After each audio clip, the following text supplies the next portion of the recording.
Il y a des problèmes énormes, apparemment insolubles. Il y a des nations, des peuples incapables de s'accorder entre eux. Les conflits armés et le terrorisme se multiplient. Les hommes politiques sont perplexes. Dans les relations personnelles, les couples et les familles, il y a aussi des difficultés et des détresses.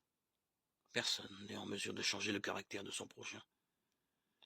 Les problèmes de santé, de travail, de relations avec les amis ne font que compliquer la situation. On se sent isolé et seul. Et on aspire à trouver de l'aide. Ce n'est pas seulement en cas d'accident et de blessures corporelles que les premiers soins sont particulièrement importants. Il en va de même pour les blessures de l'âme. Les premiers soins sont cruciaux. Les premiers soins est le seul véritable secours. C'est le Dieu Tout-Puissant, lui-même, qui nous les propose. Il se peut que vous vous trouviez actuellement dans une situation difficile. Dieu veut vous aider à sortir de votre détresse. Il vous connaît, ainsi que votre problème. Et il vous comprend. Si vos difficultés s'élèvent devant vous comme des montagnes infranchissables, si vous ne voyez plus d'issue, et avez peut-être déjà nourri la pensée du suicide, le secours vous concerne tout particulièrement. Dieu vous aime et veut vous venir en aide. Dans la Bible, nous pouvons lire: non, la main de l'Éternel n'est pas trop courte pour sauver, ni son oreille trop dure pour entendre. Mais ce sont vos crimes qui mettent une séparation entre vous et votre Dieu.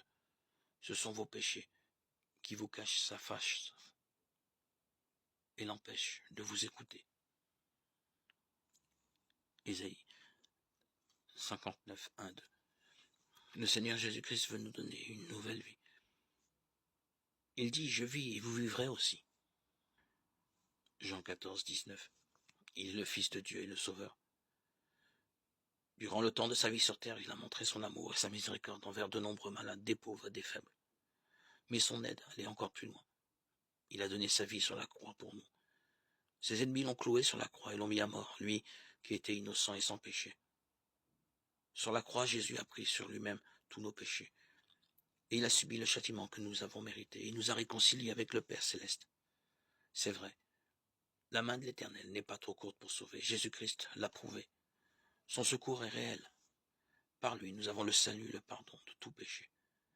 Ni son oreille trop dure pour entendre. Jésus-Christ n'est pas resté mort. Dieu l'a ressuscité. Jésus est vivant. Il connaît nos souhaits et entend nos prières. Dieu nous exhorte. Invoque-moi au jour de la détresse. Je te délivrerai et tu me glorifieras. Romains 3, 23.